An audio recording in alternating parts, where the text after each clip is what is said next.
Ecco la traccia dell'enorme valanga che stamattina si è staccata sopra la Val Travenanzes a Cortina d'Ampezzo e che ha travolto, uccidendolo, uno sci alpinista di 50 anni di Badia, in provincia di Bolzano. Durante una discesa, un normale gita di sci alpinismo, purtroppo in un ambiente abbastanza particolare che è della Val Travenanzes, si è staccato un lastrone da vento probabilmente e ha investito uno dei tre sci alpinisti portandolo a valle. Purtroppo non è riuscito a fermarsi nella prima fase e quindi ha fatto tutto il tragitto fino alla base. Paolo Pitt-Scheider, nome molto noto nel mondo dello sci alpinismo, era in compagnia di due amici. Insieme erano partiti dall'Alta Val Badia per risalire il vallone del Campestrin. Arrivati in cima al Monte Cavallo e Casale, la decisione di scendere verso la Val Travenanzes. Secondo le informazioni apprese dai soccorritori, i due compagni sono scesi uno alla volta e quando è stato il turno di Pitt-Scheider, l'uomo ha toccato un cumulo di neve ventata che, staccandosi, lo ha trascinato a valle per circa 900 metri.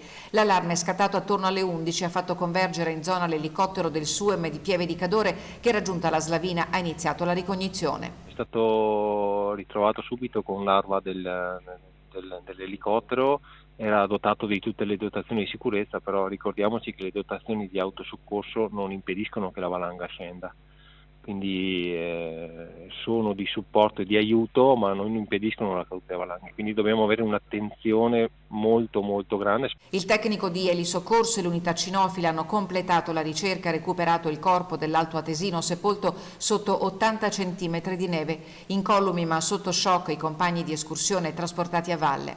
Il rischio valanghe di questi giorni si era abbassato, conferma il capo delegazione del soccorso alpino bellunese, ma l'attenzione deve restare sempre alta. Quando vediamo che il bollettino ha grado 2, grado 3, quindi non gradi altissimi, però gradi molto importanti che non ci devono far abbassare il tono dell'attenzione, dobbiamo tenerla sempre alta e valutare con i nostri occhi gli accumuli da vento e gli astroni da vento, perché basta veramente poco per perdere l'equilibrio e poi